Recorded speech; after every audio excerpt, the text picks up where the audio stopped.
यार वाकया तो अच्छा बड़ा सिंपल सा एक अभी चीज मेरे साथ मेरे दोस्त ने शेयर की। मुझे ही नहीं पता कि ये कोई पैरानॉर्मल वाकया, but it was extremely extremely odd, तो मैंने कहा कि हम्म। तुमसे आज शेयर करता हूँ। अच्छा, हम्म। मेरा एक दोस्त है बड़ा क्लोज यहीं पे ऑफिस में। उसने कोविड के टाइम पे जब यहाँ पे सारा रियल स्टेट का मामला चल रहा था, बूम आ रहा था, प्राइसेस बढ़े जा रही थी घरों की, तो he bought himself a property in Vaughan. Vaughan एक म्यूनिसिपैलिटी कहेंगे, शहर है वहां पे। बहरहाल, तो ये पुरानी बात हो गई, हम लोग सब सेलिब्रेट किया, उसको दावत दी। उसके कुछ अर्से बाद कोविड आ गया।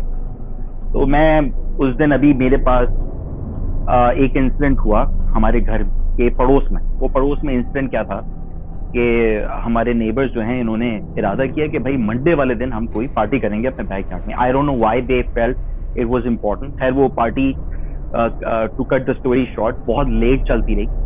तो I had to call the cops on them रफली अराउंड एट 1:30 AM। पुलिस आई, उनको चुप चुप कराया सारे मामला। देन ऑफ कोर्स यहाँ पे जो गोरों की पार्टीज होती हैं, दे आर सो इंटॉक्सिकेटेड कि उनको होश ही नहीं होता कि भाई बहुत शोर हो रहा है और मोहल्ले में लोग डिस्टर्ब हो रहे होंगे। तो खैर, मैं नेक्स्ट डे गया, सो आई वाज रियली स्लीपी, बहुत मेरी आंखें सूजी थी। तो मेरा दोस्त मुझसे पूछा था व्हाट हैपेंड। तो मैंने उसको ऐसी जिक्र किया कि यार यूं यूं हुआ, तो I had to call the cops on these people and all that. तो उसने कहा कि अरे यार, तू क्या बात कर रहा है, मैं तुझे बताता हूँ कहानी। मैंने कहा अच्छा भाई चलो बताओ कहानी। तो अब वो कहानी क्या थी कि जब इसने ये घर वॉन में खरीदा, तो जो लोग अब कनाडा में रहते हैं या बल्कि नॉर्थ अमेरिकन रीजन में, उनको आइडिया होगा कि मॉर्गेज रेट, इंटरेस्ट रेट के ऊपर जा रहा है। तो मॉर्गेज रेट इतना ज्यादा लोगों का चढ़ गया है कि मिसाल के तौर पे कोई एक हाइपोथेटिकल सी एग्जांपल दे रहा हूँ कि $2,000 मॉर्गेज भरता था, तो वो अब वही मॉर्गेज इंटरेस्ट रेट की वजह से 3-3,500 पे चला गया। So it's really hitting everyone's bank. Hmm. तो उसने क्या डिसाइड किया कि अपनी बेसमेंट जो है वो रेंट आउट कर दे। वैसे ही अर्न्स गुड मनी, तो उसको रेंट आउट करने की जरूरत नहीं थी। बहरहाल उसने बेसमेंट रेंट आउट कर दी। घर खासा पुराना है उसका, कोई 40-50 साल तकरीबन पुरानी कंस्ट्रक्शन है। तो it was like a fix upper kind of a situation.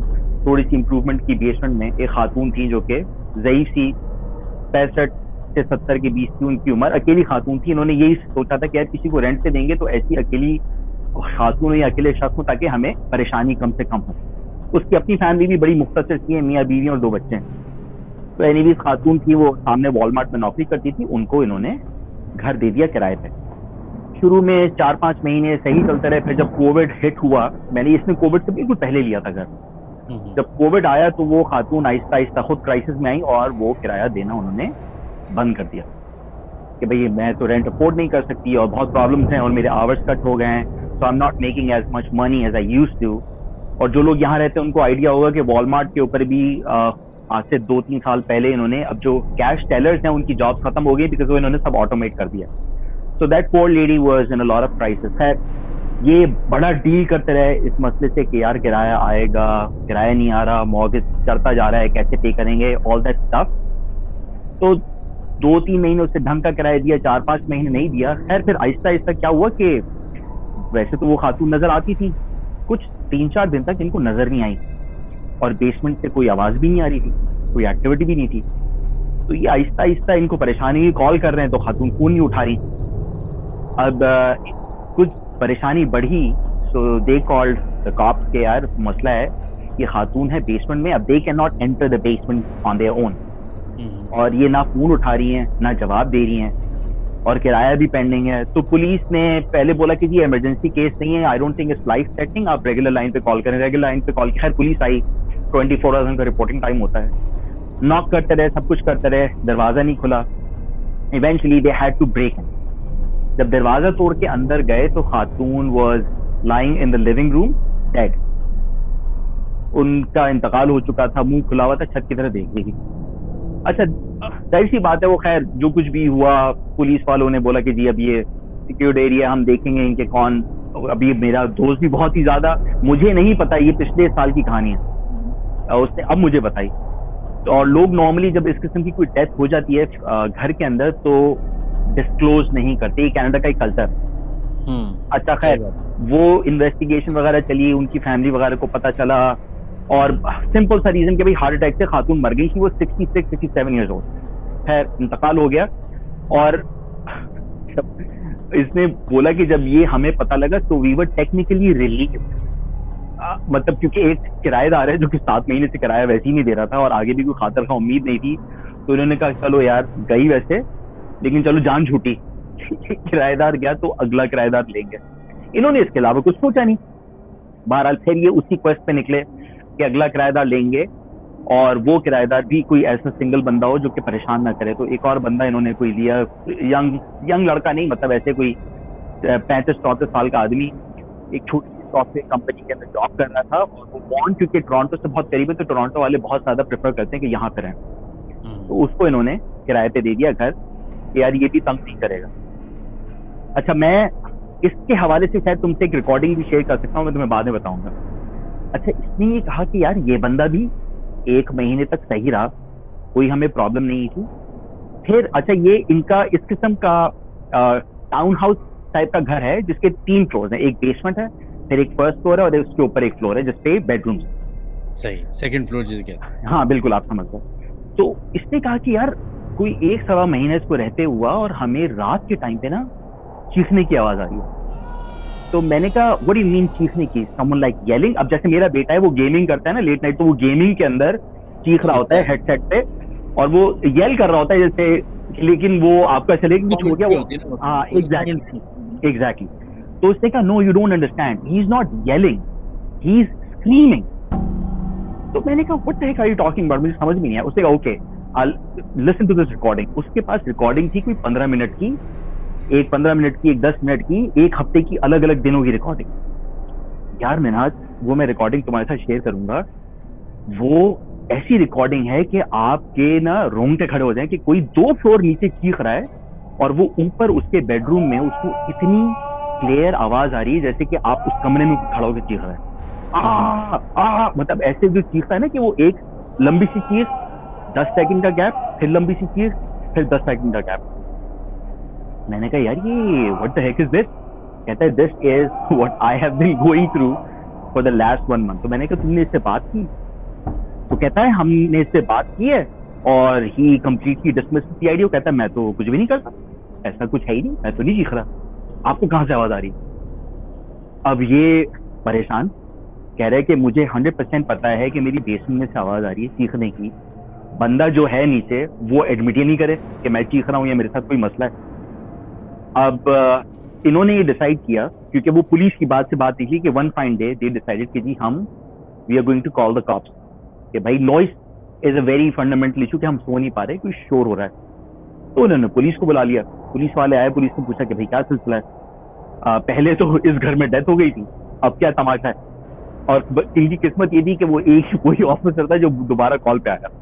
सही। तो उसने कहा कि जी ये नॉइज आ रही है बहुत ज्यादा बेसमेंट से, and the cops actually heard it, क्योंकि पुलिस वाले लेट नाइट आए तकरीबन 2:30 बजे, तो उनको चीखने की आवाजें आ रही थी। तो उन्होंने कहा oh yes this is a serious issue.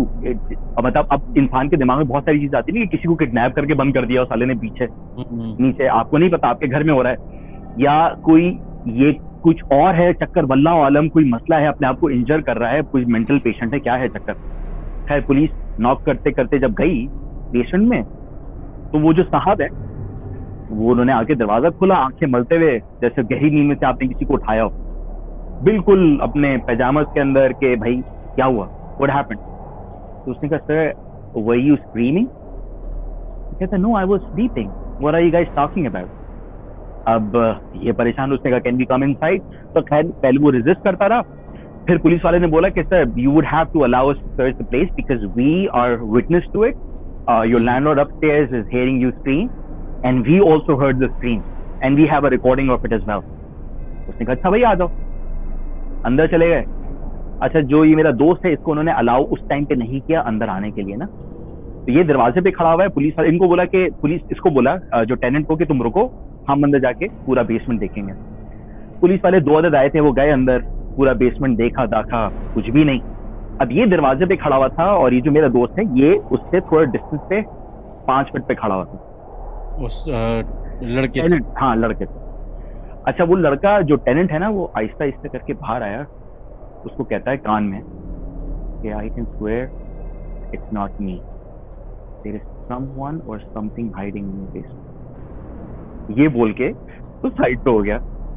अब मेरा दोस्त कहता है कि क्या बकवास कर रहा है यार, समवन और something hiding in the basement, उसको कुछ समझ ही नहीं आया। अब वो पैनिक कर रहा है कि शायद कोई पोचर्स हैं, कौन है, कहां से कोई घुस गया।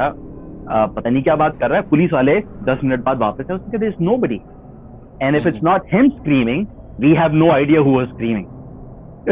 एक अजीब सी मिस्ट्री है। और मैं I am gonna send that recording to you यार, तुम्हारे भी रोंगटे खड़े हो जाएंगे। वो बहुत ही ज्यादा अजीब और गरीब किस्म की चीज है।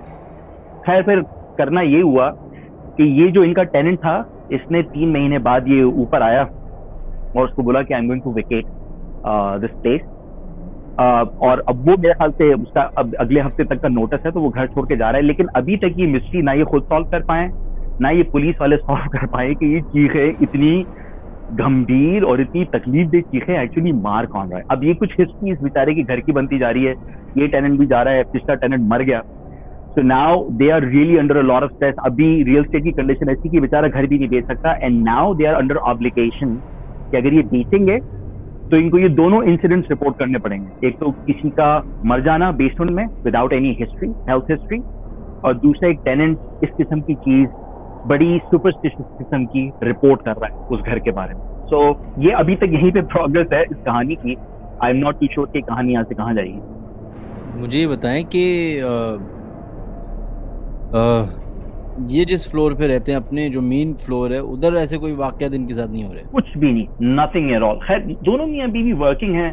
अब वॉन से, जहां हमारा हेड ऑफिस से काफी दूर भी है, he goes to work, he works 8 hours a day. इसकी बीवी भी काम पे जाती है, रात को वापस आते हैं बच्चे डे केयर से उठा के घर पे। इनके साथ पर्सनली कोई एक भी इस किस्म का अजीब व गरीब इंसिडेंट नहीं हुआ। हाँ, इनके लिए बड़ा ट्रॉमेटाइजिंग था दैट द फर्स्ट टेनेंट जो कि खातून थी, वो जब वो मर गई थी बेचारी औरत, वो एक ट्रॉमेटाइजिंग एक्सपीरियंस था। और अब ये सेकंड जो टेनेंट आया, इसके साथ भी कुछ, जाहिर सी बात है, इसको कोई अभी तक तो कम से कम, अभी 1 महीना है नोटिस पे, तो कोई इंसिडेंट माँ से इसके कि चीखने की आवाज आ रही है और तो कुछ नहीं है। लेकिन ये है कि इनके साथ जाती तौर पे चीजों का आगे पीछे होना, या जो एक फिनोमेना कंसिडर किया जाता है पैरानॉर्मल एंटिटीज के साथ, वो कुछ भी नहीं हुआ। Nothing at all, they are more than happy. I think फिर ये जो भी चीखने चिल्लाने की आवाज आती है, उस लड़के के सोने के बाद आती है, राइट? यस, ये सोने के बाद। हाँ, तो ये उसके सोने से कनेक्टेड है। शायद वो रात को चीखता हो, उसको पता ही नहीं चलता हो सोते में। यार हो सकता है, ऐन मुमकिन है कि कुछ लोग होते हैं ना जिनको, जैसे मैं हूँ, मुझे रात को सोते वक्त मैं बातें करता हूँ, और मैं लिटरली प्रॉपर बातें करता हूँ। मेरे अम्मा अब्बा पहले मुझे बताते थे तो मैं यकीन नहीं करता था, फिर मेरी बहनें मुझे बताती थी तो मैं तभी यकीन नहीं करता था, फिर बहन ने, फिर मियाँ क्या, सारे अल्फाज निकल गए, बीवी ने जब बताया तो बीवी की बात को आप नेगेट तो कर नहीं सकते, आपको मानना ही मानना है। अच्छा, अब इसके अंदर ये मैं आपकी बात 100% इससे एग्री करता हूँ, और मैंने भी यही पर्सपेक्टिव उसके साथ शेयर किया था कि ये डेफिनेटली टेनेंट का इशू है, and he is of course trying to dump it on something else, और may be giving you mixed ideas कि यार ये मेरा नहीं, किसी और चीज का मसला है। अब उसके अंदर देखो, अब जैसे तुमने मुझे बताया ना कि यार तुम्हारी एक हिस्ट्री है और तुम्हें बहुत सारे लोगों ने इस किस्म की चीजें बताई हैं। अब ये जो टेनेंट है वो तो कहता है कि भाई मेरी ऐसी कोई हिस्ट्री ही नहीं है।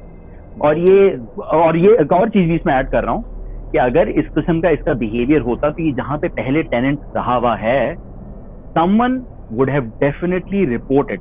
इसका कोई पुलिस रिकॉर्ड नहीं है कि कभी भी किसी ने इसके ऊपर पुलिस बुलाई। This is the first time anything of this sort has happened to a 34-year-old। या तो ये कोई कंडीशन जिससे अभी डेवलप की है, नॉर्मली इस किस्म की कंडीशन बहुत पहले बचपन में डेवलप हो जाती है कि आप ऐसा कर रहे हो। इस बंदे का ना कोई ट्रैक रिकॉर्ड है, ना कोई हिस्ट्री है, और ना ही आज तक पुलिस के पास कोई रिकॉर्ड है कि किसी ने इसके ऊपर पुलिस बुलाई है।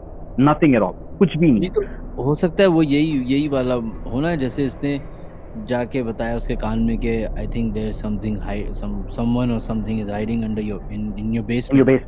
तो शायद हो सकता है ये वाला टोपी ड्रामा पहले भी किसी जगह पे इस तरह करते करते वो निकल गया। बहुत सारे लोग मान सकता है यार, हो सकता है। अभी खैर, अभी तो जो मेरा दोस्त है वो बड़े खौफ किस्म की अजीब, वो घबराया हुआ है, तो ऐसी मैंने भी अपने उसमें बोला कि यार मैं देखना चाहूंगा। तो उसने कहा व्हाट रियली? मैंने कहा यार sure, why not, just for the heck of it, कि आगे तुम्हारा जरा बेसमेंट का विजिट तो करें कि कोई क्या है माहौल वहां पे, क्या सिलसिला है। May be it's completely normal, may be. लेकिन अगर अब तो हाइपोथेटिकल सिचुएशन में अगर चले जाएं, और अगर सोचें वो टेनेंट भी चला जाए और कोई टेनेंट ना आए, और फिर चीखों की आवाज आ रही हो, और फिर चीखों की आवाजें आ रही हो, ओए होए होए, फिर तो भैया गए काम से। अच्छा मैं तुम्हें एक चीज बताऊं, खुदा की कसम, that's exactly what he said. कहता है कि मैं और मेरी वाइफ ये फियर कर रहे हैं कि अब ये 1 महीने बाद जब छोड़ के चला जाएगा, और अगर हम रात को सो रहे हो और फिर वही चीखने की आवाज, फिर हमने क्या करना है। And they are so clueless, बहुत घबराए हुए दोनों, क्योंकि अब असल में ये जो इससे पहले एक मौत हुई है नेचुरल थी इनकी बेस में, उसको भी इन्होंने इसी खाते में ले लिया, कनेक्ट कर दिया।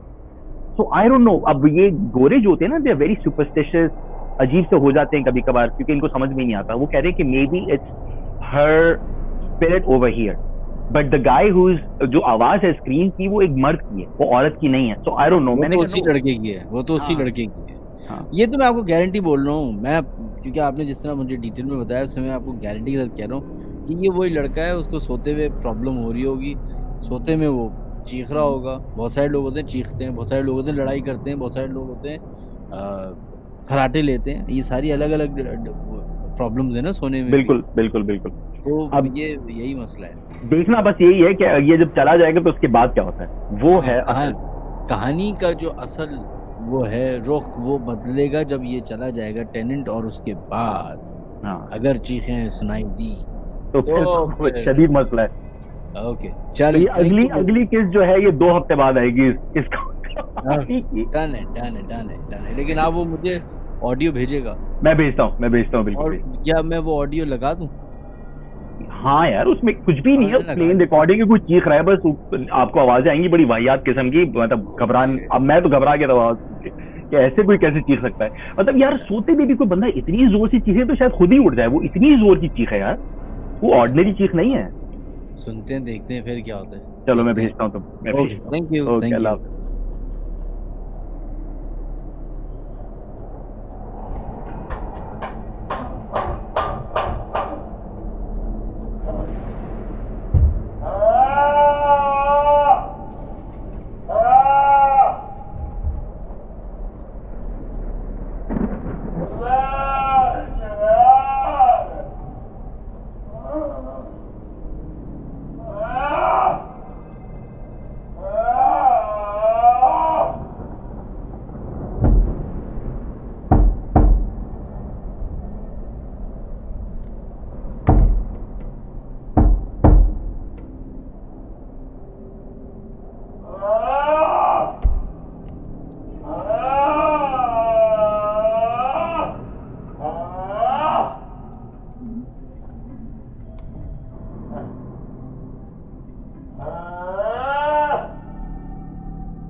यार वाकया नहीं है, it's an extension of my last conversation with you. अगर तुम्हें याद हो, वो जो साहब की ऑडियो आपने भेजी थी। ओह यस एग्जैक्टली, जो बेसमेंट वाले साहब थे, और वो उस बात को गालिबन, I am not sure, you would remember better, मेरे ख्याल से 1-1.5 महीना 2 महीने हो गए हैं गालिबन। बिल्कुल, I share that with you. और वो जो साहब थे, जो उनके टेनेंट, उसको विकेट करना था इन अ मैटर ऑफ 3 वीक्स। सो तुम्हारा और मेरा एक म्यूचुअल एग्रीमेंट ये था कि वंस दैट हैपेंस तो मैं कांटेक्ट जरूर करूंगा। उसके अंदर हुआ ये कि जो मेरा दोस्त है वो काफी अरसे तक लीव पे चला गया था, and I just learned day before yesterday that he was actually on disability. अच्छा, डिसेबिलिटी लीव जो यहाँ नॉर्थ अमेरिकन रीजन के रहने वाले हैं उनको आइडिया होगा। Disability leave is when you apply for leave जहाँ पे कोई भी medical, health, even mental health reason की वजह से आप छुट्टी पे जा रहे हो एक्सटेंडेड बेसिस के ऊपर, और वो ईआई और इंश्योरेंस कवर्ड होती है। मैं बहुत सारी बेकार की गालिबन बातें बोल रहा हूँ, कुछ लोगों को समझ में आ रही होगी, कुछ को नहीं आ रही होगी। बाहर ही वाज ऑन लीव, तो मैं फॉलो नहीं कर पा रहा था कि उस पर अपडेट किया, कॉल भी कर रहा हूँ तो वो फोन भी नहीं उठा रहा मेरा। फाइनली मेरी फ्राइडे वाले दिन उससे मुलाकात हुई, came back to work after 2 months। आपकी आवाज थोड़ी सी अजीब हो रही है, पहले से गालिबन थोड़ा मूव ज्यादा कर रहा हूँ। तो 2 महीने बाद जब वो वापस ऑफिस आया और मेरी दोबारा कल फ्राइडे वाले दिन उससे गप लगी, तो वो बेचारा भाई मतलब दाढ़ी वाड़ी बड़ी हुई, सफेद हो चुकी दाढ़ी भाई साहब की, बहुत ही बुरी हालत में। तो I was of course disability leave normally लोग बीमारी की वजह से लेते हैं। मैंने कोशिश की उससे बात करने की, उसने कहा यार not right now, maybe later. अब मैं अपनी अहमकाना तजस्सुस के अंदर उसको उसके पीछे पड़ा रहा कि यार किसी तरीके से पता है तो, मतलब इतनी मेरी डिटेल डिस्कशन हुई, मामला हुए, उसका बना क्या। खैर मैं घेर घार के उसको आफ्टर ऑफिस आवर्स पहुंच गया। मैंने कहा यार is everything okay, I am just concern. मैंने अब बहुत अजीब सी बात लगती है, मैं उससे उगलवाना चाह रहा था, लेकिन I was trying to approach him from a place of maybe sympathy और कंसर्न कि यार तेरी हालत देख के मुझे टेंशन हो रही है, हुआ क्या। तो यार उसका जो टर्न ऑफ इवेंट्स बड़े ही कोई भयानक रहे। अच्छा, आपको जो पहले टेनेंट का था उनका तो मैंने बता दिया था, फिर ये जो दूसरे साहब थे जिसकी ऑडियो टेप भेजी, the second tenant was unfortunately also found dead. That same guy जो चीखता था। एग्जैक्टली तो, और वियर्ड सर्कमस्टांसेस अगेन। और खैर उसके बाद इसके साथ बहुत सारी चीजें हुई, including him separating from his wife. तो इसका इस सिलसिला ये हुआ कि 3 वीक्स का नोटिस था, तो वो टेनेंट इनको नजर आता रहा काफी दिनों तक। काफी कंसिस्टेंसी है पहले टेनेंट के और इस टेनेंट के मामला में, हालांकि वो खातून बड़ी उम्र रसीदा थी, ये तो बहुत यंग लड़का था। जब 3 हफ्ते गुजर गए और ये कांटेक्ट करते रहे कि यार हैंड ओवर करो चाबियां वाबियां, अब तुम्हें जाना है किराए के। तो आखिरी जो होता है, अच्छा यहाँ पे कनाडा में एक और सिस्टम ये, नॉर्थ अमेरिका में, कि यहाँ जब आप रेंट पे घर चढ़ाते हैं तो उसमें एडवांस या डिपॉजिट का कल्चर नहीं है यहाँ पे। यहाँ पे आपको फर्स्ट और लास्ट मंथ का रेंट पे करना पड़ता है, यानी कि जो आपका लीज टर्म है उसका पहला मंथ कवर्ड है जो आप एडवांस रेंट दे रहे हैं, और लास्ट मंथ कवर्ड है। तो जो लैंडलॉर्ड होता है उसके हाथ में सिर्फ लास्ट मंथ का रेंट होता है। सो नेचुरली जब टेनेंट वेकेट करने का नोटिस दे देता है तो वो आखिरी महीने का रेंट नहीं दे रहा होता, तो वो रेंट खत्म हो गया। अब यानी कि वो टाइम शुरू हो गया जहां पे इनके पास उसकी तरफ से कोई पेमेंट नहीं थी। अब राब्ता करने की कोशिश कर रहे हैं, जो कॉन्ट्रैक्ट के ऊपर ईमेल आईडी से ईमेल भी कर रहे हैं, द यूजुअल जो पहली खातून के साथ हुआ था कि जवाब ही नहीं आ रहा, कोई राब्ता ही नहीं हो पा रहा। इस अहमक ने गलती क्या की, गलती क्या की कि इसके पास ऑफ कोर्स एक्सेस तो था बेसमेंट का, but by law you can not enter the basement.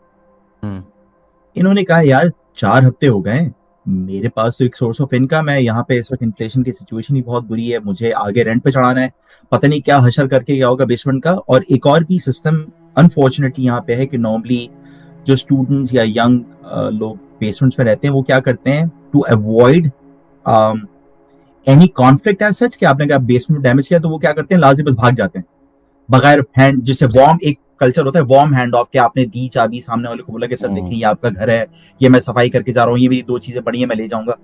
और बहुत सारे लोग जो बेसमेंट वाले होते हैं वो बस भाग जाते हैं कि यार मैं चला गया अब ढूंढते फिरो मुझे, वो वाला चक्कर है। तो इसने अपने दिमाग में ये अज्यूम किया कि ये भाग गया, which was a stupid decision. अब इन्होंने तसल्ली से गए भी, मेरे ख्याल से 1.5 महीना की पुरानी बात होगी, इन्होंने जाके तसल्ली से दरवाजा खोला, बेसमेंट में उतर गए। जब बेसमेंट में उतरे तो वो बेसमेंट की जो सीढ़ी की लाइट होती है वो जला रहे हैं, वो भी लाइट ना जले। अकेला गया था, बेगम नहीं गई। नीचे की तरफ गया, अब बहुत शदीद, अब मुझे बता रहे हैं कि बहुत शदीद स्मेल आ रही थी बेसमेंट में से, and I was under the impression कि कचरा वचरा डंप करके चला गया होगा या वीड वगैरह स्मोक करता होगा ये बेसमेंट में, तो बदबू सी रह गई है। लाइट जला रहा है, जो इसको स्विचेस याद थे, आपको अंदाजा नहीं, जैसे आप किसी कमरे में जब एंटर होते हैं तो आपको याद होता है कि यार एक स्विच यहाँ पर है, एक स्विच यहाँ पर है। बेसमेंट में जो लोग रहे हुए हैं उनको अंदाजा होगा कि बेसमेंट नॉर्मली खूब अंधेरा होता है, दिन के टाइम पे भी आप जाएं तो आपको बहुत मुश्किल से कुछ नजर आता है कि आप जा किस तरफ रहे, किस डायरेक्शन में रहे। खैर अब ये बेचारे कोशिश करते रहे, अब इनको शायद ये लगा कि या तो कोई वायरिंग खराब है घर की, कोई वो सारे बल्ब भी निकाल के ले गया है जो कि यहाँ पे नॉर्मली लोग करते नहीं है, इसके दिमाग में इस किस्म के ख्याल आता रहे। So he went downstairs and all of a sudden he tripped over something. जब ये ट्रिप किया तो उसने कहा अरे यार ये साला एक तो खाली करके चला गया, पीछे सामान भी छोड़ गया, इसका मतलब है। ला महाला इन्होंने फिर क्या किया, अपना फोन निकाल के टॉर्च वॉर्च ऑन की, क्योंकि जैसे सीढ़ियों से नीचे जा रहे थे तो अंधेरा बढ़ता जा रहा था। जब टॉर्च ऑन की और बेसमेंट की तरफ इन्होंने जायजा लिया तो बेसमेंट का हशर नशर से मुराद ये कि फ्लोर के ऊपर मार्किंग्स, दीवारों के अंदर सुराख, अब आप अगर इसको विजुअलाइज करें, और लोग पता नहीं समझेंगे, यहाँ पे कंक्रीट की दीवारें नहीं होती यार, यहाँ पे वुड की दीवारें होती है, तो अगर आप घुसा भी मारे दीवार के अंदर तो सुराख हो जाएगा। तो अच्छे खासे इनको होल्स नजर आए, मार्किंग नजर आई। ये थोड़ा सा घबरा गए कि यार ये तो बहुत नुकसान कर गया मेरे घर का, भाई ये मैं कहाँ से, और इसी वजह से गालिबन उसने बताया नहीं और चला गया।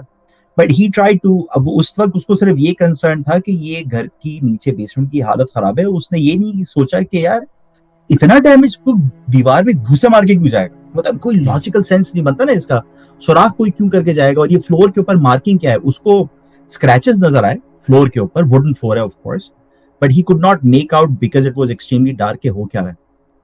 खैर ये थोड़ा उठा क्योंकि ट्रिप कर चुका था, अपनी टॉर्च से देखता रहा। और वो अच्छा बेसमेंट की मैं थोड़ी आपको जो फ्लोर प्लान है वो समझा दूं।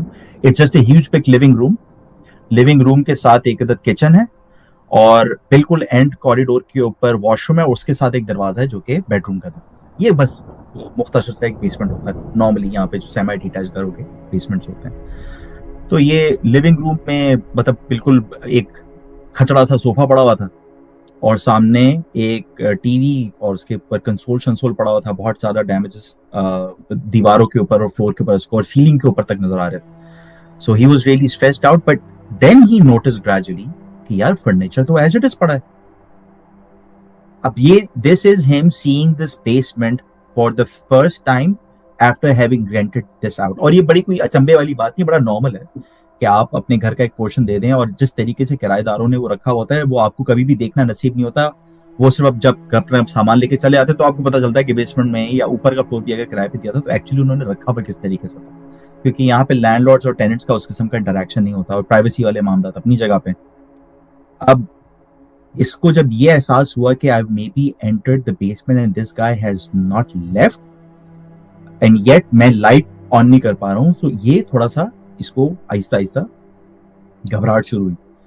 अब आ तो चुके थे, अंदर घुस भी गए थे। अब ये अपने, वो होता है कि बस इंसान जब बुरा वक्त आता है तो ऊंट पे बैठा हो तो कुत्ता काट दे। ये अपने टॉर्च के साथ चलते चलते वॉशरूम की तरफ गए, उसका भी हालत, जब बेडरूम में गए तो इन्होंने वही सिचुएशन देखी, लड़का फ्लोर पे पड़ा हुआ, और वही डेजा वू मोमेंट था इनके लिए, जैसे वो खातून लिविंग रूम में मरी थी, ये बेडरूम में मरा हुआ था। Again same situation in the bedroom, holes in the wall like punch hole के जैसे किसी ने उसको तोड़ा है बाकायदा दीवार को, और फ्लोर के ऊपर मार्किंग्स। अब at that time he can not make out कि मार्किंग ये किस चीज की, यार मेरा मैं चल रहा हूँ ये अजीब इतना रफ क्यों हो रहा है फ्लोर।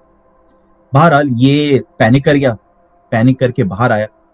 बाहर आके अच्छा लास्ट टाइम जब बॉडी डिस्कवर हुई थी, अगर जिन लोगों को याद है, तुम्हें शायद याद हो डेफिनेटली, कि वो बॉडी इन लोगों ने डिस्कवर नहीं की थी। That body was discovered by the cops because back then they followed the protocol. और मुझे ताजुब इस चीज पे जब मैंने इससे बात की कि यार you been in that situation, फिर तुमने वही किया कि तुम खुद चले गए, तुम्हें तो you should have followed the protocol, तुम्हें पुलिस को कॉल करनी चाहिए थी। तो उसने ये बोला कि यार लास्ट टाइम की सिचुएशन और इस टाइम की सिचुएशन में दरअसल फर्क ये था कि last time that lady was not paying us rent but she did not give us notice either. मतलब वो छोड़ने वाली नहीं थी घर, वो रह रही थी and she just stopped showing up, वो नजर आना बंद हो गई। तो हमने तो इसलिए पुलिस को कॉल की थी और क्योंकि हमें स्मेल आ रही थी। दिस टाइम अराउंड तो ये हमारे इसके साथ मामला मसाइल चल रहे थे, पुलिस को पहले भी बुला चुके थे और ये नोटिस दे चुका था कि मैं घर खाली कर रहा हूँ। तो मैं उस माइंडसेट पे था कि घर खाली कर चुका है, इसने सिर्फ हमें बताया नहीं, और हम बिला वजह में ऊपर बैठे हुए 10 दिनों से, हमें घर किराए पे चढ़ा देना चाहिए। अब मैं नीचे जाऊंगा, मुझे काम भी कराना पड़ेगा। खैर ही केम अपस्टेयर्स, दरवाजा खुला हुआ था। पैनिक में इसने बेगम को बताया, बेगम गॉट रियली पिस्ड ऑफ कि ये तुमने स्टूपिड हरकत की, should have not gone downstairs. Police को कॉल की, पुलिस वाले आए। जब उन्होंने अपनी टॉर्चेस वगैरह ऑन की, लाइटें वाइटें ऑन की, तो भाई जो इन साहब ने देखा और ये अब जो मुझे बताते हैं कि ही लिटरली क्रैश्ड, कि मतलब जब से अपनी बेसमेंट की हालत देखी, अब वो पिक्चर मैं पेंट नहीं कर सकता because I have not physically seen it, but he said कि any probable damage that could have been done to my basement वो हुआ हुआ था। और बेसमेंट का जो फ्लोर था उसके ऊपर वियर्ड मार्किंग्स थी। अब जिस तरीके से वो एक्सप्लेन कर रहा था, it made me feel like जैसे मूवी के अंदर आपकी रिचुअलिस्टिक प्रैक्टिसेस करते हुए, मैंने वैसे जाहिरन तो नहीं देखा लेकिन जो सुनी है चीजें, कि जिसे आप कहते हैं ना कि चाकरा बनाते हैं या जायचा बनाते हैं, आपको कोई अगर चीज करनी हो उसके लिए, वो बाकायदा निशान बने हुए थे और दीवारों के ऊपर भी जो होल्स थे वो होल्स एक पैटर्न के अंदर बनाए गए थे। ऐसा नहीं था कि किसी ने रैंडमली घुसा मार के कोई दीवार पे सुराख कर दिया। पैटर्न का मतलब ये है कि एक सुराख दूसरे सुराख से टैली कर रहा था और जब आप रोशनी होके देखे तो आपको नजर आता था कि इट्स अ शेप, ये किसी ने तोड़ तोड़ के या सुराख कर करके शेप बनाया है दीवार के अंदर, ये कोई रैंडम भी सुराख नहीं किए गए। अब जब पुलिस ने ये देखा और पुलिस को डेड बॉडी बहुत ही बुरी हालत में मिली, but it was not rotten, which means कि उस लड़के को मरे हुए शायद 2 या 3 दिन हुए होंगे maximum. Because he entered the basement, there was an element of foul play. तो this time around ये पुलिस वाले इनको भी, बॉडी को तो उन्होंने निकाला ही निकाला, इनको भी साथ लेके चले गए थाने कि चलो भाई अब तुम्हारी भी इन्वेस्टिगेशन है, ताकि क्योंकि अब technically it's a crime scene until proven otherwise, number 1. Number 2, because you discovered it first and you might have wandered around with the crime scene, we need to interview you exactly step by step कि हमें पता चले कि हुआ क्या। बहरहाल इनको लेके चले गए पील पुलिस वाले, बहुत देर तक इनके साथ, बल्कि नहीं है TDS पे अपना टोरंटो वाले लगेंगे ना, पील पुलिस तो नहीं, पील पुलिस हमारी मिसिसागा की। नेवरदलेस इनके साथ इंटरव्यू वगैरह किया काफी देर तक। पहले इनसे पूछा कि भाई आपने ऐसा आपको क्यों, what was the compelling reason why you went downstairs. तो इसने सारी की सारी चीजें बताई। उसने कहा okay fine, if he had given you notice that he is going to vacate the property, can you show me a communication between you and the tenant, मतलब कि आप दिखा सकते हो कि उसने आपको लिख के दिया। अब एक और अहमकाना हरकत इसमें यह कि इनके पास लिखत के अंदर नोटिस नहीं था। इसने सिर्फ जबानी ये बताया था कि मैं घर खाली कर दूंगा। By law you are required to serve the notice in writing, and if the tenant is giving you notice he is also supposed to serve the notice in writing. इतना इन्होंने इसमें, मतलब ये कॉमेडी ऑफ एरर्स भी है कि इनके पास return मिली था, क्योंकि ये कॉन्फ्लिक्ट, बहस मुबाहिसा, झगड़ा बहुत अरसे से चल रहा था, वो बाकी मैं चीजें बता चुका हूँ। इनके पास रिटर्न में नोटिस ही था। इन्होंने कहा no I don't have anything on the file. तो उसने कहा sir we might need to detain you for further questioning, हम आपको, अब ये परेशान होना शुरू किया। तो उसने बोला are you putting me under arrest. उसने कहा no, just for suspicion because we don't really know कि क्या हुआ है। जब तक उसकी ऑटोप्सी रिपोर्ट नहीं आती डेड बॉडी की, हम आपको छोड़ नहीं सकते, हमें पता ही नहीं वो मरा कैसे है। बहरहाल ये अब पूरी रात हॉस्पिटल में बैठे हुए हैं। Normally autopsy report takes much longer. इसने अपनी बेगम को कॉल किया। बेगम वाज सो फ्रस्ट्रेटेड। ये भी खैर गोरों का खासा है, बेगमात सबसे पहले साथ छोड़ती है, पता नहीं क्यों। बेगम को कॉल किया कि यार I am in a situation of this sort, और तो उसने बोला कि यार I am just going to my parents, I don't want to live in this house anymore. वो वैसी, जो अगर तुम्हें याद हो, मैंने तुम्हें पहले उसके साथ भी मसले हो रहे थे ना। हाँ, बीवी सबसे ज्यादा ट्रॉमेटाइज थी इस घर में मूव होने के बाद से। एक तो ये फाइनेंशियल भी क्रंच से गुजर रहे हैं।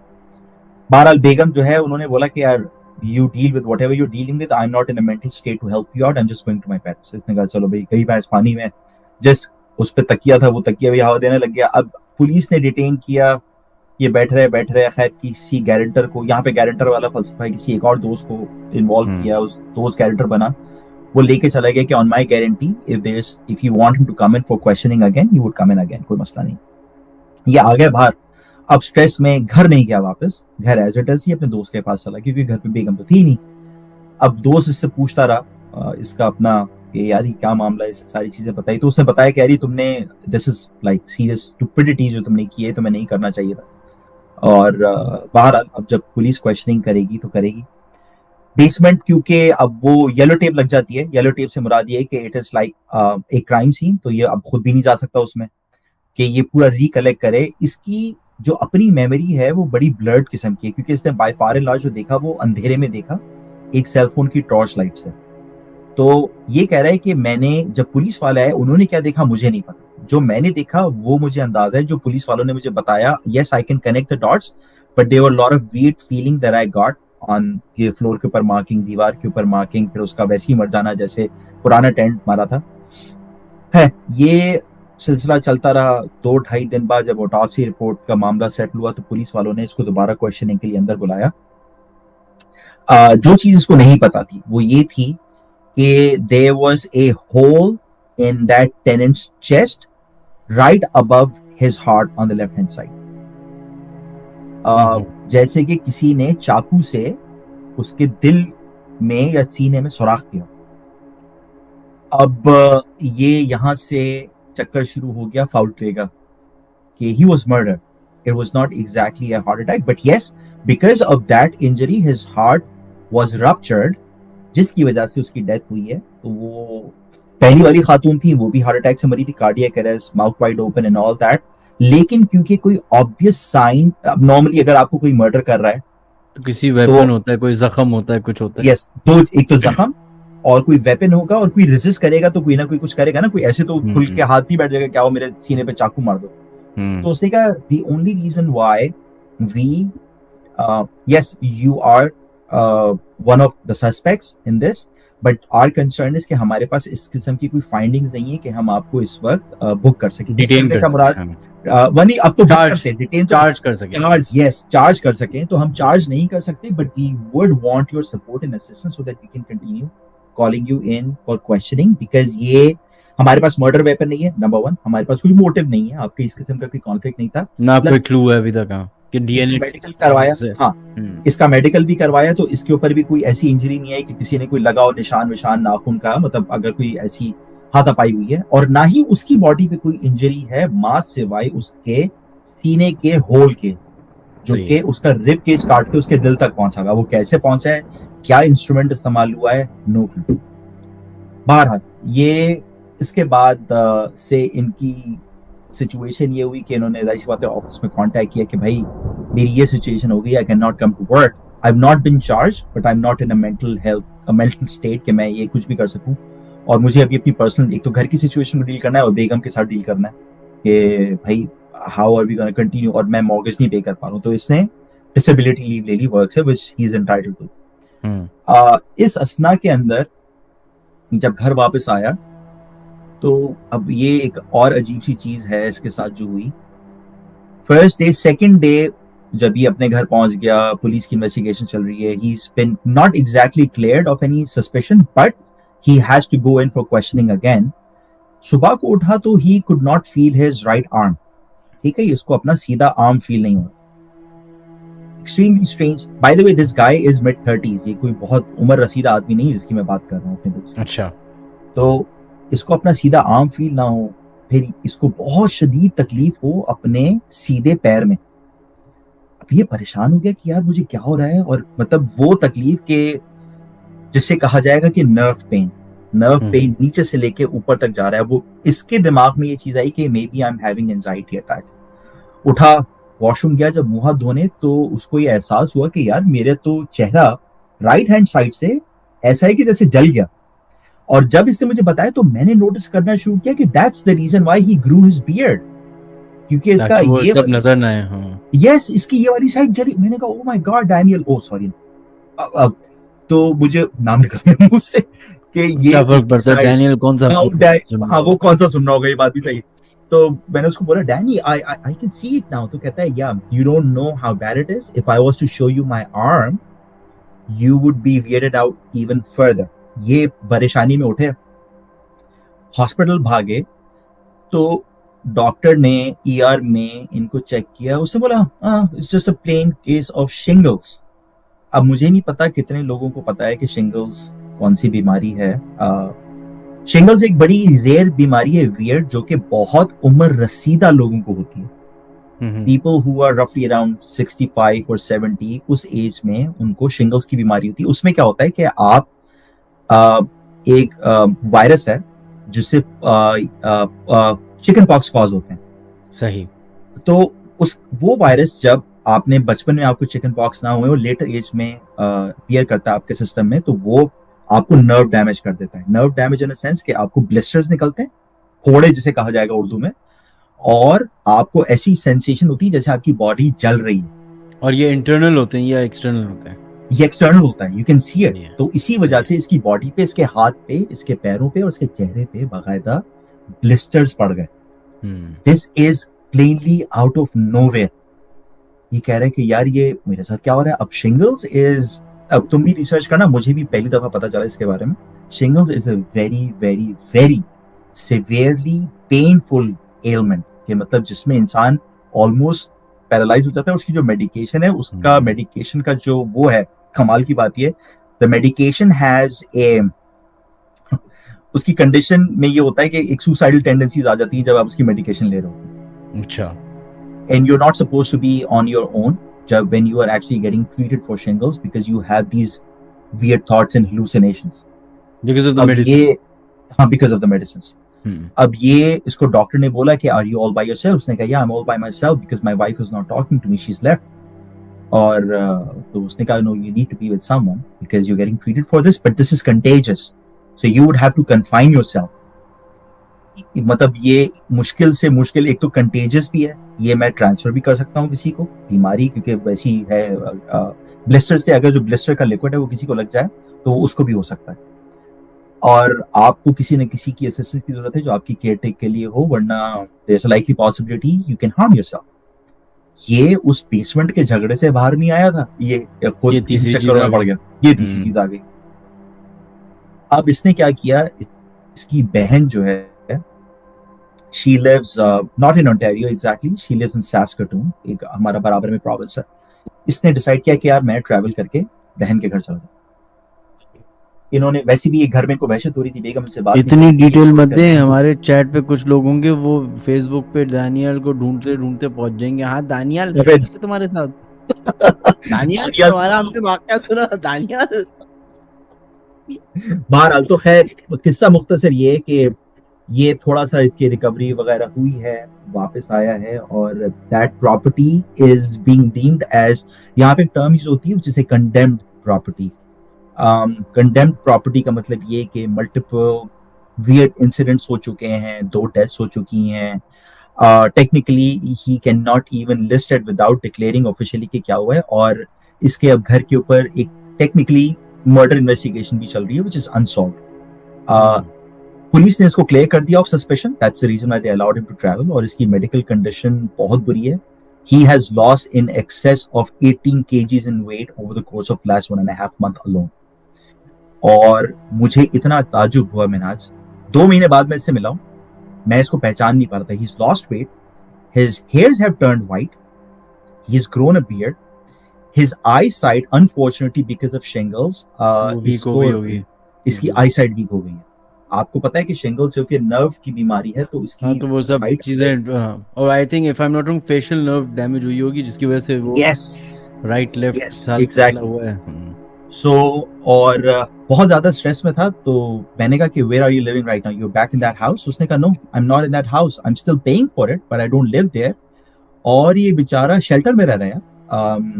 एंड आई वाज यार एक अच्छी खासी जिंदगी थी, कैसे देखिए 2-3 महीने के अंदर फ्लिप हो गया सब कुछ। और जो बेगम नहीं मिल रही थी, she has filed for separation. Of course यहाँ पे सेपरेशन क्या होता है, कनाडा का सिस्टम ये कि if you have to file for divorce you need to live separately for 6 months before you can officially get divorce. They are separated now. वो एक आज से 6 महीने पहले अच्छी खासी लाइफ घर लिया, सेटल हो रहे, और इसकी लाइफ जो है इस चक्कर में गड़बड़ हो गई, तो वो बिल्कुल ही चेंज हो गई, 180 डिग्री आ गया। 180 डिग्री यार, मैं तो बहुत ही डिप्रेसिंग थी। और वो ये दानियल का इस बारे में क्या कहना है? एक अपना हाँ उसका क्या कहना? मैं तुम्हें ऑनेस्टली बताता हूँ, मैंने जब ये अंदाजा मुझे हुआ कि जो इंटेंसिटी है इस पूरी सिचुएशन की, the gravity of the matters that he is dealing with is so huge, तो मेरा दिमाग भी पैरानॉर्मल की तरफ खुदा की कसम गया ही नहीं। मैं तो उसकी कहानी सुन के बस वो अफसुर्दा ही होता गया, और मैंने 2-3 दफा कोशिश भी की कि मैं उससे पूछूं तू कि यार what's your position on that house. तो कहता है कि उसने एक बहुत ही वो वर्ड यूज किया जो गोरे बहुत कॉमनली यूज करते हैं, एफ वर्ड, और उसने कहा कि वो है उस घर के ऊपर आई केयर टू हुट्स, मेरी तरफ से वो मतलब बैंक वापस ले ले। आई एम हाँ, उसने कहा आई डोंट केयर यार, अब मैं उसका मॉर्गेज भी पे नहीं कर रहा, बहुत ज्यादा क्या मैं डिफॉल्ट कर जाऊंगा, फॉरक्लोजर हो जाएगा, हो जाए, आई डोंट केयर, मेरी लाइफ तबाह हो गई उस घर की वजह से, एंड कंडेम्ड होगा ना, मैं भेज सकता हूँ उस घर को, मुझे पता है उस पर इन्वेस्टिगेशन भी चल रही है, और मैं अब उस घर में नहीं जाऊंगा, और आई am not paying for it either. I have changed my cell phone number, I've changed my bank accounts, and I've told the bank that I cannot pay any further. उसको उनको foreclose करना है property को, by all means go ahead and do it. I don't care. I don't know what's wrong with that house, and I simply don't care. तो अब आपका एक फर्ज बनता है मोहसिन साहब कि आप हमें उस घर की तस्वीर खींच के भेजें किसी दिन। या अल्लाह खैर। देखिए, ये जो बाहर के ममालिक की प्रॉपर्टी है ना, इसके बारे में बताया जा सकता है कि वो लोग तो हमारा प्रोग्राम सुन नहीं रहे होते। हाँ, ये सही बात भी है। है। और वहाँ की हुकूमत के लॉज हमारे ऊपर लागू नहीं होते, तो हम बच यार जाएंगे मेरे किसी भी। ऊपर तो होते हैं। हाँ, अरे आप हमें भेज देगा ना, ईमेल कर देगा, हम फिर यहाँ अच्छा, तक चला देंगे। हम चलो। अगर अच्छा, मेरा अगर वैसे एक इरादा है। मेरा वैसे एक इरादा है कि अभी मेरी से फ्राइडे को बात ही, so I was really really disturbed and I did not want to take the conversation any further, कि मैं मजीद प्रोब करूं। और वो मुझे लग भी रहा था कि वो, क्योंकि मेरी उससे डिस्कशन हुई थी और उसको लग रहा था कि मैं चेस कर रहा हूं, तो he wanted to share.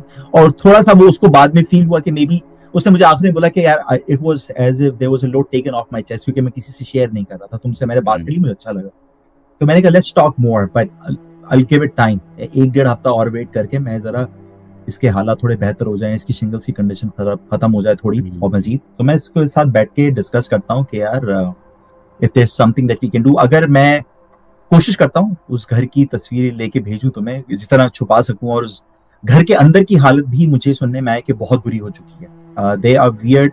Just be एक और केयरफुल। आपको नहीं मालूम कि उस घर के, देखिए सारी, मैंने जितने भी वाकया सुने, ये 3 पार्ट्स में हमने अभी तक वाकया सुन लिया है, right. With in course of 3-4 months हमने या मुख्तलिफ, तो हमें पूरी इसकी एक ट्रेजेक्टरी बनती हुई नजर आ गई है। हाँ, तो ये सारे वाकयात की जो कनेक्शन है वो उस घर से है। घर से ही। तो वो घर अब जिन है, भूत है, चुड़ैल है, गोस्ट है, बुरा है, नेगेटिव एनर्जी, कुछ भी आप उसको कह लें, that house is bad for, if I am not wrong, is bad for everyone. क्योंकि जो बेसमेंट में रहा उसको भी तकलीफ हुई, जो ओनर था उसको भी तकलीफ हुई। इसका मतलब है जो भी उस घर के करीब जाएगा तो वो तकलीफ में रहेगा। इसने या मुझे दो चीजें और जो हम्म, बताई, वो ये कि एक तो वैसी बात है, मैंने लास्ट में बताया था कि it's a very old house, 48-50 साल पुराना घर है। हम्म, और दूसरी चीज ये है कि जो ओरिजिनल ओनर थी घर की, वो भी मर के ही उनका घर ये बिका है प्रॉपर्टी सेटलमेंट के अंदर। And she was living in this property since the late 50s and 60s, early 60s, इतना पुराना ये घर है। तो और उन्हीं खातून की मरने के बाद ये घर बिका है, जो कि सेटलमेंट के बाद इनके पास आए, जो उन्होंने खरीदा था। सही। एक तो ये चीज, और दूसरा ये कि उस घर में इसने ये कहा है कि the last I went in I was weirded out by another thing, which is that the entire property for some odd reason now has mould. Mould का कॉन्सेप्ट पाकिस्तान में शायद लोगों को समझ में ना आए। मोल्ड, आप जैसे समझे पाकिस्तान में दीमक का कॉन्सेप्ट है, मोल्ड होते हैं ब्लैक स्पॉट्स, बड़े बड़े ब्लैक स्पॉट्स जो दीवार पे बिकॉज ऑफ एक्सेसिव डैम्पनेस पड़ जाते हैं, उसमें कीड़े होते हैं। And if you inhale it, inhaling mold can cause you lung condition. And there are a lot of people who think inhaling mold can also cause hallucination. And mold is a very center figure of majority of horror movies that you've seen. अगर आप खास दीवारों के ऊपर देखें तो आपको horror movies की ट्रीटमेंट के अंदर मोल्ड दिखाया जाता है हमेशा। वो देखिए ना, असल में वो है तो इसको आप आम जबान में सीपेज ही कहेंगे ना। आप समझ गए तकरीबन, हाँ। क्योंकि हमारे यहाँ कंक्रीट होता है तो उसमें आपको पानी नजर आ जाता है, वहाँ लकड़ी होती है तो वो इसलिए उसमें कीड़े पड़ जाते हैं, वो एब्जॉर्ब कर जाते हैं। तो इसके पूरे घर में अब मोल्ड आ गई है, सो वो कंडेम्ड प्रॉपर्टी बहुत सारी, एक तो ये भी रीजन है, फिर मोल्ड आ गया है। तो बस यार ये बेचारे का मामला बड़े खराब है। बीच में तो मैं बेगम से काफी मजाक भी कर रहा था कि चलो हम तो मुसलमान हैं, कुछ होगा भी तो चले जाएंगे घर खरीद के, तो अब वो मजाक नहीं रहा है, तो इसका बेचारे का काफी सीरियस मामला हो गया है। बट आई सी 1-2 हफ्ते में अगर ये दोबारा, if he's willing to talk, I don't have his address, but I'm going to ask for it if he's comfortable. अब मैं जाके कम से कम बाहर से दिन के टाइम पे, नॉट रात के टाइम पे, बस अपने आप को जरा सिक्योर करके जाएगा। इंशाल्लाह, सही है।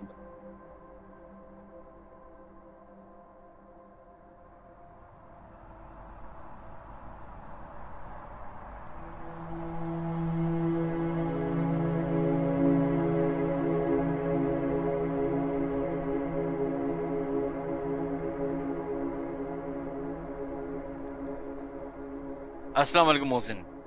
वालेकुम अस्सलाम मिनाज, कैसे हैं आप? ठीक ठाक हैं? अल्लाह का लाख लाख शुक्र। आप बताइए, आप कैसे हैं? यार अल्लाह का बहुत एहसान है। काफी दिनों से मैं गायब था। बहुत दफा मैंने 2-3 दफा बीच में इरादा किया कि तुमसे बात करूं, लेकिन वो कुछ मैं ऐसे मखमसों में फंसा रहा बहुत अरसे, तकरीबन 2-2.5-3 महीने गुजर गए इस बात को, कि कभी भी अपॉर्चुनिटी नहीं मिली। आज अल्हम्दुलिल्लाह बताता हूँ यार, बहुत ही लंबा सिलसिला है। मेरे ख्याल से मैं तुम्हारी स्ट्रीम पूरी की पूरी इस कहानी में चली जाएगी। बताइए। A very long series of unfortunate inexplicable events जो कि मैं खुद अभी तक नहीं समझ पा रहा। बहरहाल अब तुम्हें बल्कि इनफैक्ट सारे के सारे जो लिसनर्स हैं उनको याद होगा कि वो सिलसिला है जो कि मैं बहुत अरसे से शेयर कर रहा हूँ। आई गेस 3 कॉल्स पे ये मुहित हो चुका है किस्सा, वो जो मेरे दोस्त का, कॉलीग का, जिसका बेसमेंट वाला किस्सा था सारा का सारा। खैर, अब वो इसको इश्तियाक कहें, एक्सेसिव क्यूरियोसिटी कहें, जब मेरी तुमसे लास्ट बात थी तो उसके बाद हम मेरी और तुम्हारी अंडरस्टैंडिंग ये थी कि I would try and visit that property to get an idea के उस घर में क्या सिलसिला चल रहा है। तो वहीं से मैं उसको सिलसिले को कंटिन्यू करता हूँ। बहरहाल, तो जो मेरा कॉलीग है, बार बार मेरे दिमाग में उसका नाम आ रहा है, मैं तरीके से अवॉइड कर रहा हूँ लेना उससे। मैं हाँ ले चुका था, तो उसको मैं काफी दिनों तक चेस करता रहा। अच्छा, वो तुम्हें मैं बता चुका हूँ कि उसका सिलसिला क्या चल रहा था, ऑन एंड ऑफ, कभी ऑफिस आ रहा है कभी नहीं आ रहा, सारे मामला। And I was also feeling quite awkward कि मैं इससे अपने ही तजस्सुस के लिए या तुमसे मजीद शेयर करने के लिए डिटेल्स मांग रहा हूँ कि भाई वो घर का एड्रेस दे दो। खैर, वन फाइन डे ऐसी मुझे कहीं से एचआर के थ्रू खबर पता चली कि he has decided to leave the company, he is moving away, जा रहा है वो। तो मैं भागते भागते वो, मैं मेरा अपना जो ऑफिस है 6th फ्लोर पे, he is on the 3rd floor, मैं गया, ढूंढते ढांढते पहुंचा। तो जब मैं उसके डेस्क पे गया तो ही वाज, मतलब उसने बोला तो नहीं लेकिन उसके चेहरे के एक्सप्रेशन से लगा यार नॉट यू अगेन, फिर आ गया ये।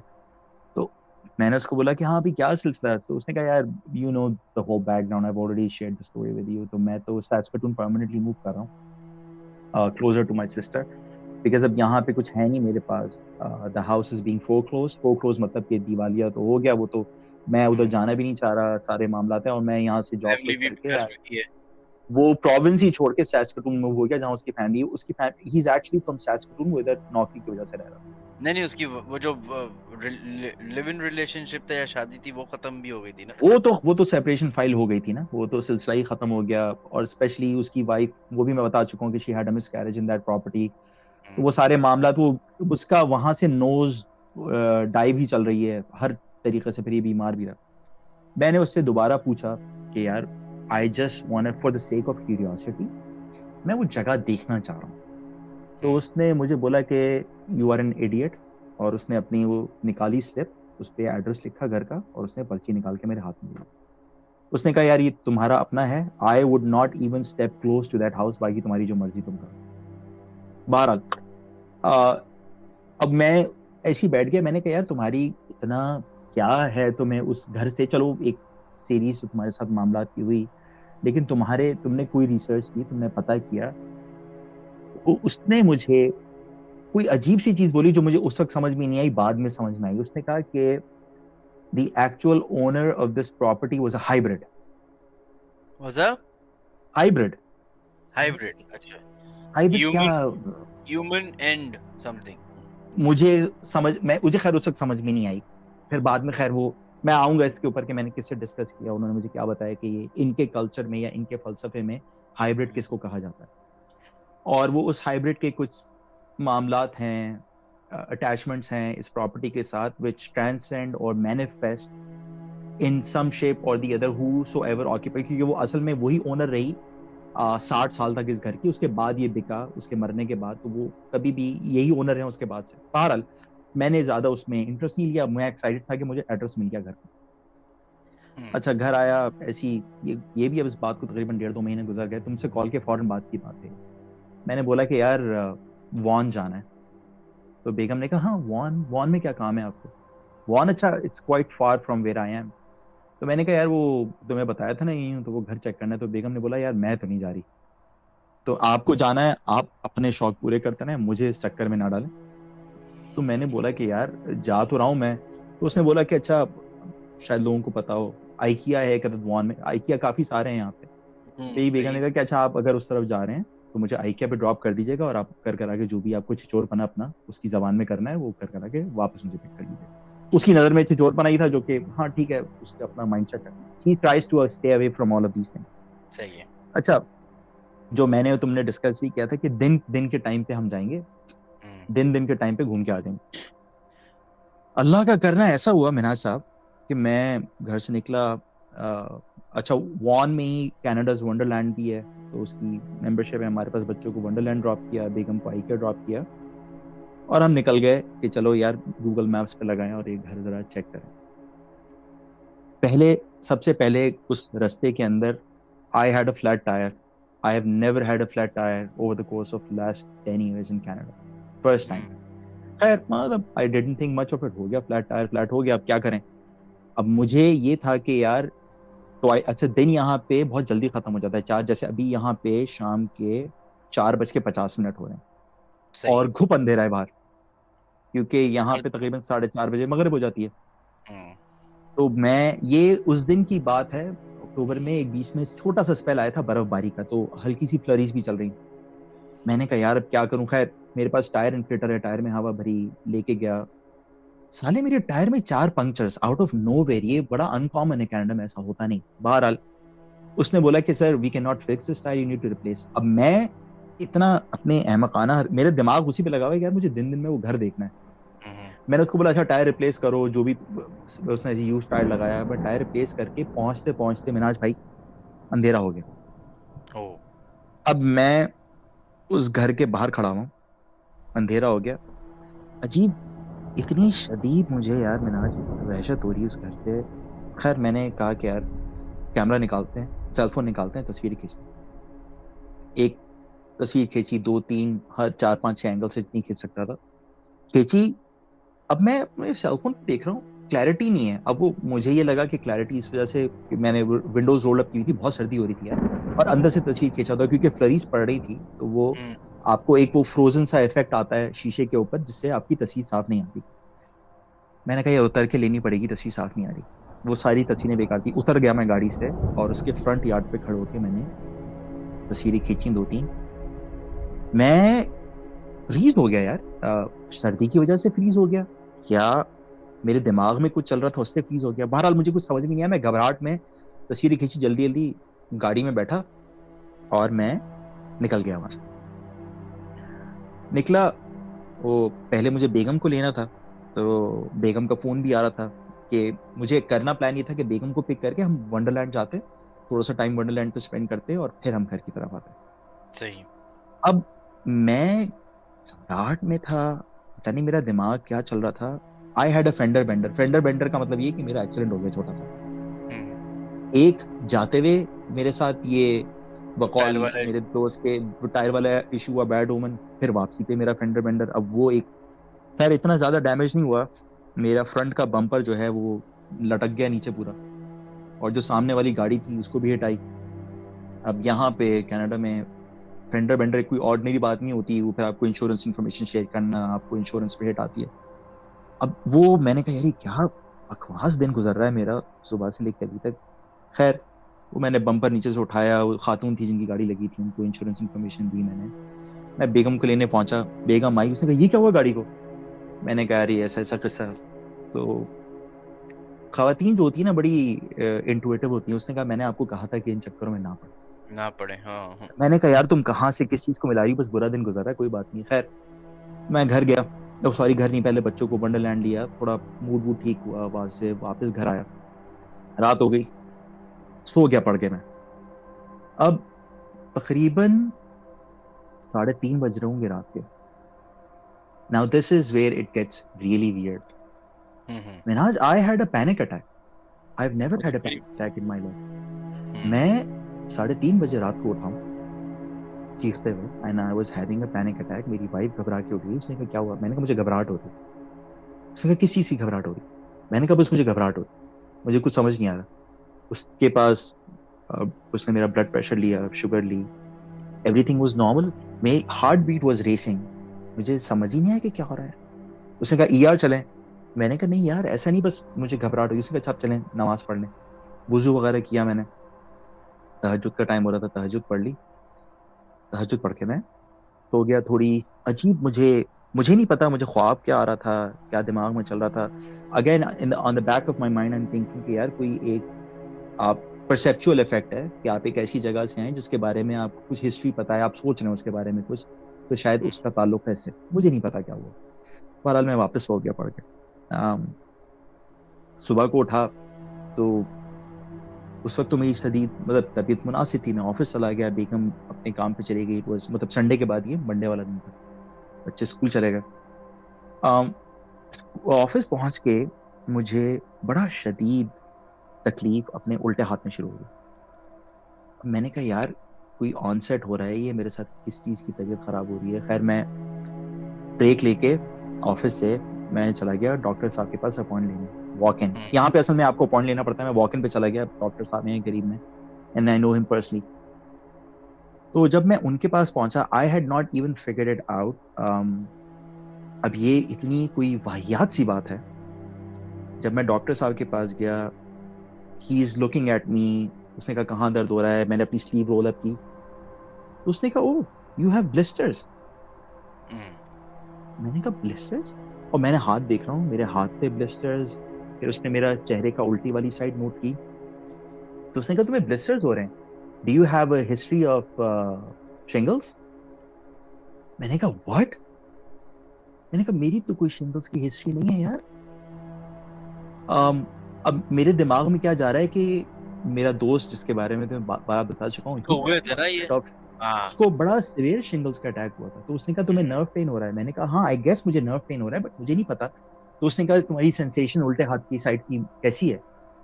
तो मैंने कहा मुझे सेंसेशन बड़ी अजीब सी हो रही है। फिर देन ही नोटेड कि मेरा जो नॉस्ट्रल्स हैं उस पे लेफ्ट हैंड साइड पे अजीब, जिसे कहा जाता है ना ब्लिस्टर्स, या जिसे कोल्ड सोर्स कहते हैं, आप कोल्ड सोर्स हो रहे हैं, मुंह के पास कोल्ड सोर्स हो रहे हैं।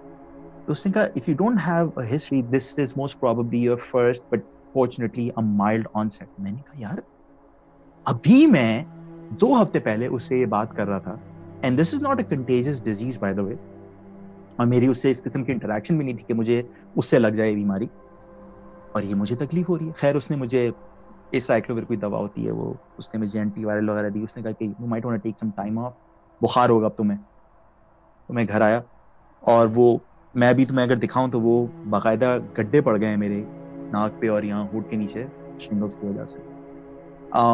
खैर मैं बीमार पड़ गया यार, बुखार भी हो गया, सारी चीजें। और वही मेरी तबीयत, घबराहट हो रही है। मुझे एक शिंगल्स का साइड इफेक्ट होता है कि उसमें आपको बहुत हेलुसिनेशंस, घबराहट, और उसकी जो एंटीवायरल है और फिर जो सब्सिक्वेंट दवाएं वो इतनी स्ट्रांग होती हैं। वही जो सारे के सारे मसाइल उस मेरे दोस्त के साथ थे। मैं ये सोच रहा हूँ कि यार ये मैं इस चक्कर में पड़ गया भाई। अब मेरे दिमाग में कंटिन्यूसली आ रहा है bad decision, I should have not gone there. I am dealing with this, and मेरी बीवी मुझे कह रही है कि आप फिक्र ना करें, हम जो है दुआ कर रहे हैं, सदका देते हैं, इंशाल्लाह ठीक हो जाएगा। But that episode lasted for रफली अराउंड 10 days। 10 days के बाद मेरी ग्रेजुअली रिकवरी शुरू हुई। अब ये एक और चीज मैं शेयर कर रहा हूँ, आई have not shared this before. मैं खुद रहता मिसिसागा में हूँ। मेरी इन्वेस्टमेंट प्रॉपर्टी है हैमिल्टन के अंदर, तो मैंने आज से 3 साल पहले ली थी, और वो इसलिए ली थी, प्राइसेस बढ़े जा रही थी प्रॉपर्टी की। खैर अब तो फिर नोज डाइव है, और हमने सोचा कि यार to get into the market एक कम से कम प्रॉपर्टी ले लेते हैं, ताकि कल कला को फिर हम इसको सेल करके कोई चीज बड़ी ले सकें यहाँ पे। हाँ ठीक। वो घर हमने लिया, उसको रेंट पे चढ़ाया हुआ था, तकरीबन 2.5-3 साल से किराए पे था। हमारे जो टेनेंट्स थे, एक उन्होंने महीने का किराया मिस कर दिया। मैं उनको कॉल कर रहा हूँ तो मेरा फोन नहीं उठा रहे। मैंने कहा है ये क्या चक्कर शुरू हो गया?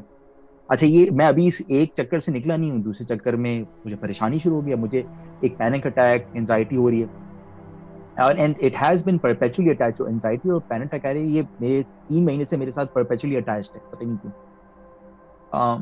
मैंने उनको ईमेल की कि भाई मैं आपसे कांटेक्ट कर रहा हूँ, आप जवाब नहीं दे रहे। 2-3 दिन बाद मेरी जब एंजाइटी बढ़ी तो मैं घर चला गया। यहाँ से आधे घंटे की ड्राइव पे, बहुत ज्यादा दूर नहीं। सही। घर गया तो सिर्फ उसकी बीवी थी घर पे। मैंने उससे बात की तो उसने कहा कि आई वुड प्रेफर कि आप अंदर नहीं आए, कैन वी टॉक आउटसाइड? मैंने कहा श्योर। तो उसने कहा we had a wellness check at the house 3 weeks ago। Wellness check क्या होता है कि जब आप 911 पुलिस को कॉल करें किसी चीज के लिए कि कोई सिचुएशन घर में खराब है। मैंने कहा why, what happened, is everything okay with you and the kids? उसने कहा नहीं, माय हस्बैंड अटेम्प्टेड सुसाइड। मैंने कहा हैं, इज ही ओके? अब मैं अपने दिमाग में ये सोच रहा हूँ कि यार ये मेरे घर में खुदा ना खास्ता खुदकुशी ना कर ले, उस टाइम मेरे घर पे भी लग जाएगी। अब मैं हर चीज को कनेक्ट कर रहा हूँ अपने दोस्त की उस स्टोरी वाले वाक़े से। और ये मेरे घर का उस घर से क्या ताल्लुक यार? मेरा घर बिल्कुल दूर है, 4 साल पुरानी कंस्ट्रक्शन है, it's not an old construction. मैंने तो ब्रांड न्यू घर लिया। अब मैं उसको कह रहा हूँ कि इज ही ओके? उसने कहा yeah he is okay, he committed suicide, we called 911, they saved him, they talked to. मैंने कहा व्हाट हैपेंड? तो उसकी कहानी कुछ और थी। उसके बाप की डेथ हुई, he was not able to deal with it, परेशान था, जॉब खत्म हो गई। उसके साथ ये मामला मेरे टेनेंट के साथ चल रहा। तो मैंने कहा देन व्हाट हैपेंड? तो उसने कहा कुछ नहीं, आई फाइल्ड फॉर सेपरेशन।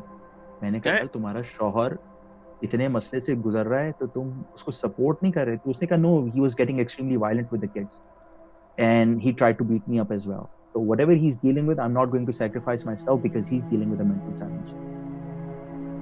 तो ये सेम वही सिनेरियो हो गया जो दोस्त का था। मैंने कहा यार ये क्या बकवास। तो मैंने कहा can I talk to Eric? Oh sorry, मेरे टेनेंट का नाम।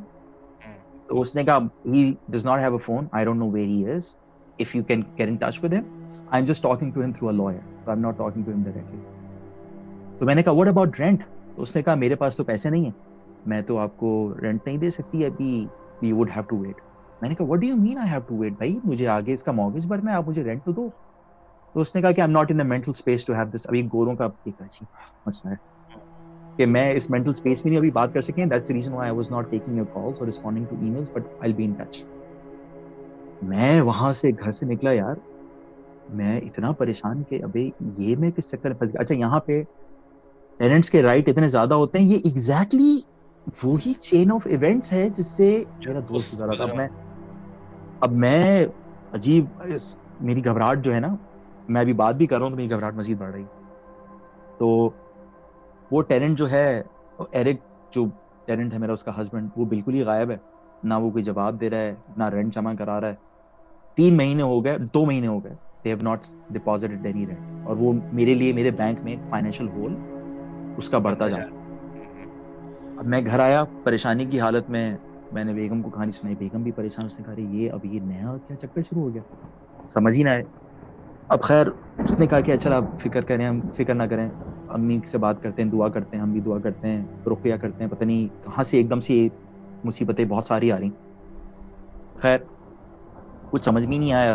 अब रुकिया हमने एक अदद था कुछ 1.25 घंटे का, वो हम बैठे सुनने के लिए। तो एक शेख साहब ने उनसे बात की, तो शेख साहब ने कहा कि अगर रुकिया का कोई असर है या कोई ऐसी है जिसमें रुकिया की वाकई जरूरत है तो तुम्हें साइंस नजर आ जाएंगे अपने शौहर के ऊपर। मेरी वाइफ पूछ रही थी कि वो या तो he would not be able to keep his eyes open, या ये सो जाएगा फौरन the moment he listens to the first 5-6 minutes. 1.5 घंटा वो रुकिया चला है, मैं और मेरी बेगम अपेरेंटली डिलिजेंटली सुनते रहे। आई वाज जोन्ड आउट, मैं जाग रहा था, मुझे कुछ नहीं पता 1.5 घंटे क्या हुआ। मैंने आज मेरी 1.5 घंटे मुझे कुछ नहीं पता, मैं क्या सुन रहा था, क्या सोच रहा था, क्या चल रहा था। मुझे ऐसा था कि मैंने कुछ सुना ही नहीं। उस 1.5 घंटे के बाद मेरी बेगम मुझसे मजीद 1 घंटा बात करने की कोशिश करती रही। आई वाज जोन्ड आउट, मैं सामने देख रहा हूँ, completely zoned out, completely zoned out. मेरे पास कोई रिकलेक्शन नहीं है। मेरे पास अपनी जिंदगी के उन 2.5 घंटों की कोई रिकलेक्शन ही नहीं है कि उन 2.5 घंटों में हुआ क्या है। और जब मैं अपनी बेगम को बता रहा हूँ तो अब वो भी परेशान हो रही है। मैंने कहा यार मुझे कुछ नहीं पता क्या हुआ, ना मैंने कुछ सुना, ना मेरे कान में कुछ पड़ा है, मुझे कोई समझ लो आवाज ही नहीं आई है। चलाया क्या था तुमने? खैर भी घबराहट बढ़ रही थी, मेरी भी घबराहट बढ़ रही है। खैर वो जो टेनेंट वाली सिचुएशन है, बाय द वे हम लोग उससे अभी तक डील कर रहे हैं। मैंने उसको नोटिस भी इशू कर दिया कि विकेट कर दे, वो हमसे कम्युनिकेट नहीं कर रही क्लियरली, वो एक परेशानी है। उसका हस्बैंड किधर है, जिंदा है, मर गया, मुझे ये भी नहीं पता। और फिर मैं जब रात को सोया, फिर मुझे बुखार चढ़ गया दोबारा से। I had second mild episode of shingles. This is in a span of 3 weeks, which is again not normal. और ये कब हुआ है लास्ट इसका, ये वाला जो ये 2 हफ्ते पहले की बात है। ये 2 हफ्ते पहले की बात। हाँ सही। और अब खैर इसी असना के अंदर जो शेख है हमारी मस्जिद के, इनसे जब मेरी बात हुई, जब मैंने बोला था, तो उन्होंने कहा कि हाँ there is something, I don't know what it is, what did you do। मैंने सब उनको जब चीजें बताई तो उन्होंने मुझे कहा कि यार एक तो ये जो इंसान का तजस्सुस होता है ना बिला वजह का, ये मार देता है। ये मार देता है। आप क्यों वेंचर कर रहे थे चीजें? मैंने कहा यार आई did not even step into the property, मैं तो उसके फ्रंट यार्ड पे खड़ा हुआ था। तो उन्होंने कहा कि आपने जिस अपने दोस्त से बात की उसने आपको क्या बताया? मैंने कहा उसने मुझे कुछ ऐसा बताया कि the original owner of this property was a hybrid. तो मैंने आई did not think much of it, मैंने कहा इनका अपना कोई अजीब सी सुपरनैचुरल अंडरस्टैंडिंग होगी। तो उन्होंने कहा कि यार आपको पता है कि ये हाइब्रिड कहते किसको है? तो मैंने कहा no I did not check. इन्होंने कहा ये हाइब्रिड मुगर्रबून को कहते हैं। Have you ever heard of that term इनाज, मुगर्रबून? नो। मुगर्रबून हमारे दीन में कहा जाता है क्रॉस हाइबरनेशन बिटवीन अ जिन, इंसान और जिन। यस, सही।